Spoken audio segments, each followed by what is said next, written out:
Pemirsa, keterlibatan prajurit TNI dalam penembakan 3 polisi di Lampung mengingatkan kita pada persoalan peradilan militer.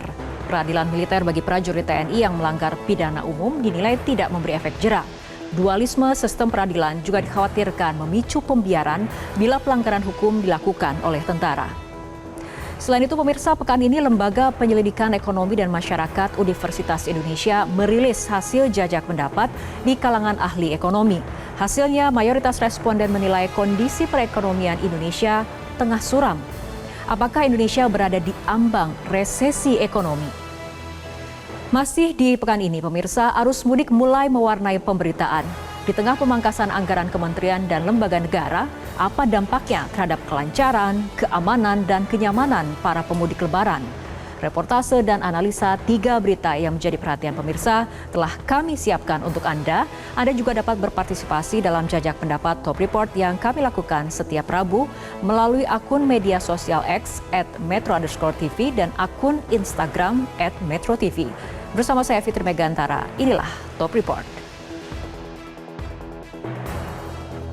Pemirsa, pernyataan Kapendam Sriwijaya mengenai jatah setoran judi sabung ayam sesuai dengan analisa Guru Besar Kriminologi UI bahwa korban dan pelaku saling mengenal dan saling memegang kartu masing-masing. Isu jatah setoran didapat dari hasil pemeriksaan 2 oknum TNI yang diduga menembak 3 polisi saat penggerebekan judi sabung ayam. Sebelumnya beredar informasi di media sosial mengenai dugaan jatah setoran untuk Polsek Negara Batin sebesar Rp1 juta per hari, uang bensin hingga rokok. Bentrok maut akhirnya terjadi, diduga karena permintaan setoran tambahan tidak dipenuhi. Kasus ini menambah panjang daftar prajurit TNI yang melakukan pelanggaran pidana. Guru Besar Kriminologi mendorong 2 anggota Kodam Sriwijaya yang diduga menjadi pelaku penembakan diproses dengan sistem peradilan umum, bukan peradilan militer. Peradilan militer bagi prajurit TNI yang melanggar pidana umum dinilai tidak memberi efek jera. Dualisme sistem peradilan juga dikhawatirkan memicu pembiaran bila pelanggaran hukum dilakukan oleh tentara. Kami telah menyiapkan reportasenya untuk Anda.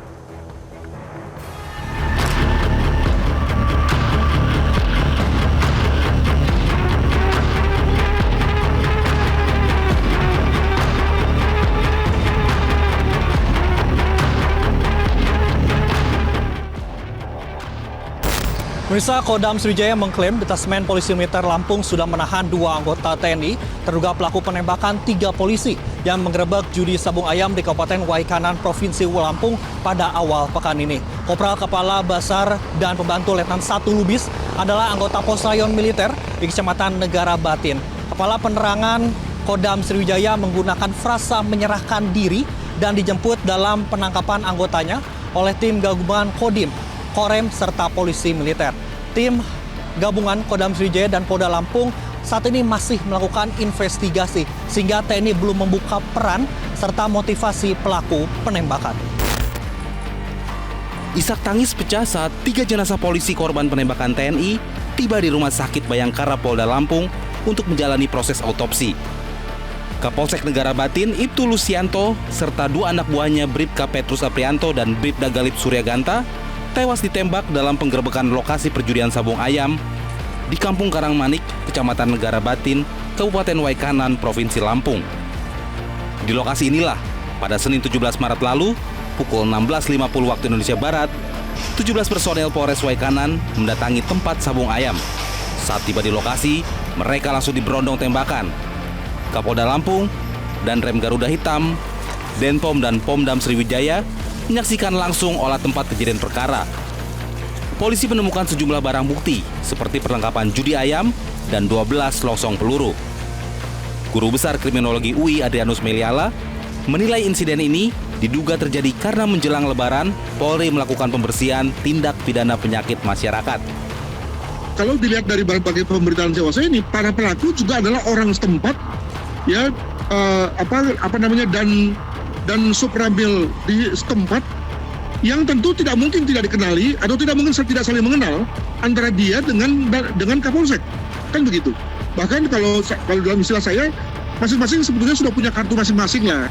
Hasil autopsi selama 10 jam terhadap Kapolsek Negara Batin mengungkap lubang bekas peluru dari arah depan di dada kanan. Saat diotopsi, proyektil peluru ada di rongga dada sebelah kiri. Sedangkan pada jasad Aibda Anumerta Petrus, terdapat bekas lubang luka peluru dengan arah tembak dari depan, persis di mata sebelah kiri. Saat diotopsi, proyektil terdapat di tempurung kepala. Pada Bribtu Anumerta Galip Suryaganta, terdapat lubang bekas peluru pada sisi kiri bibir menembus rongga mulut. Saat diotopsi, proyektil ada di tempurung kepala dan tenggorokan. Jenazah AKP Anumerta Lusianto dan Aibda Anumerta Petrus Aprianto dimakamkan di Desa Sumberharjo dan di pemakaman Desa Sumberagung. Gugurnya AKP Anumerta Lusianto sangat memukul psikologi keluarga. Polres Oku Timur pun menurunkan tim kesehatan untuk pengobatan dan pendampingan keluarga. Jenazah Bribtu Anumerta Galip Suryaganta juga dimakamkan pada hari yang sama di Bandar Lampung. Tangis pilu keluarga dan kerabat mengiringi prosesi pemakaman. Bribtu Galip dikenal sebagai polisi muda yang juga merupakan tulang punggung keluarga. Keluarga polisi korban penembakan di Lampung yang diduga melibatkan anggota TNI berharap pelaku dihukum mati. Dari saya, dari anak saya, dari saudara-saudara bapak semua, sudah pokoknya mintanya dihukum mati, diproses hukum. Jadi saya mohon dengan Kapolda, dengan Kapolres, dari keadilan adik saya Lucy itu harus benar-benar dikawal. Kasus penggerebekan judi sabung ayam menambah panjang daftar anggota TNI yang melakukan tindak pidana umum. Masih segar dalam ingatan, beberapa waktu lalu, 3 anggota TNI aktif menembak mati bos rental mobil di res area Tol Jakarta Merak. Sidang kasus penembakan bos rental di Pengadilan Militer Jakarta telah memasuki tahap pembacaan pledoi terdakwa. Pengadilan Militer Jakarta melanjutkan sidang kasus pembunuhan bos rental mobil Tangerang, Ilyas Abdurrahman, oleh 3 anggota TNI Angkatan Laut, dengan agenda mendengarkan nota pembelaan terdakwa. Kami memiliki anak yang masih kecil, orang tua kami hanya tersisa ibu yang tinggal sama kami dan kami masih merawatnya. Kami mohon majelis hakim untuk memberi keadilan kepada kami dan kepada korban yang seadil-adilnya. Bambang Apri dan Sertu Akbar Adli dituntut penjara seumur hidup. Auditor militer menilai mereka terbukti melakukan pembunuhan berencana. Air mata Sertu Akbar Adli juga bercucuran saat membaca pledoi. Ketiga terdakwa meminta dibebaskan dari seluruh tuntutan dan tetap menjadi anggota TNI. Kami mohon yang mulia, kami adalah seorang suami dari istri kami. Kami berhak bertanggung jawab kepada istri kami. Kami memohon kepada yang mulia untuk mengizinkan kami tetap menjadi prajurit TNI yang mengalir di darah kami, yang sudah kami dapatkan dengan jerih payah kami menjadi seorang prajurit Kopaska yang menaruhkan nyawa kami, tetapi memang kami akui kami salah. Dorongan publik justru menghendaki revisi Undang-Undang Peradilan Militer. Revisi dinilai diperlukan karena selama ini anggota TNI yang melakukan tindak pidana umum tetap diproses oleh pengadilan militer, bukan pengadilan umum. Sistem ini pemirsa dinilai sebagai pelanggaran kesetaraan di hadapan hukum dan dituding cenderung menjadi sarana impunitas. Komandan Suprabil Negara Batin, Peltu Lubis dan anak buahnya Kopka Basiarsah telah menyerahkan diri dan ditahan oleh Detasmen Polisi Militer Lampung. Guru Besar Kriminologi Universitas Indonesia Adrianus Meliala menyatakan anggota TNI aktif yang melakukan pelanggaran pidana umum semestinya diproses dalam koridor peradilan umum, bukan peradilan militer. Tapi kalau sudah bisa melakukan pidana umum, mengapa kemudian Anda diadili yang secara berbeda? Itu yang pertama. Yang kedua tentu kita juga kemudian lalu khawatir ya dengan bayangan impunitas ya, di mana ada banyak sekali pelanggaran-pelanggaran yang kemudian lalu go free. Karena tadi dibayangkan bahwa sebelum sampai kepada peradilan militer itu, tentu dalam hal ini pihak atasan mereka lalu bisa mengadakan semacam seleksi, semacam sortir gitu ya, mana kasus yang bisa didamaikan, bisa dimusyawarahkan.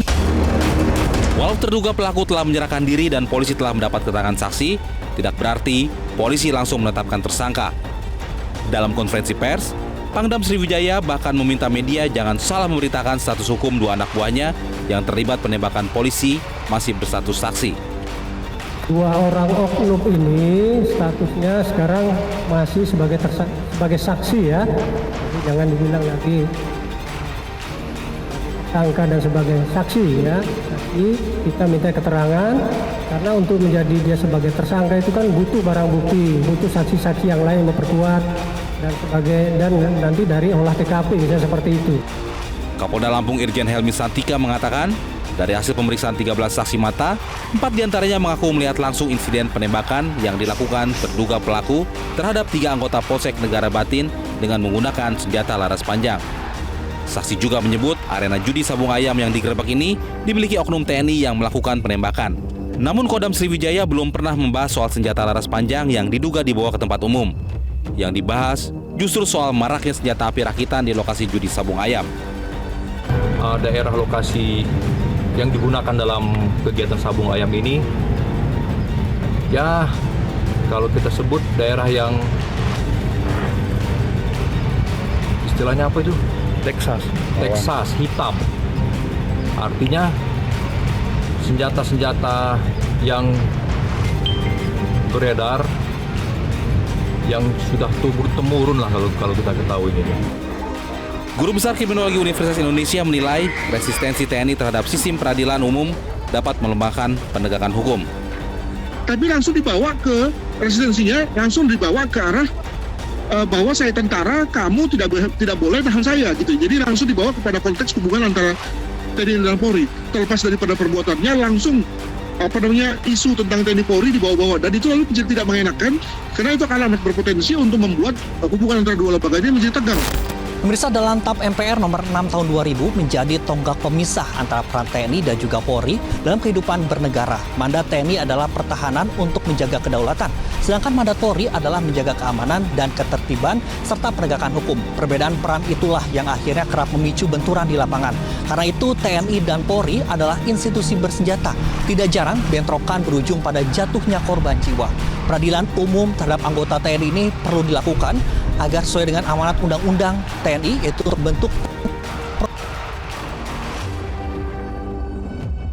supremasi sipil dan supremasi hukum serta penegakan HAM. Dari Jakarta, Andromeda Arizal, Febriansyah, Metro TV.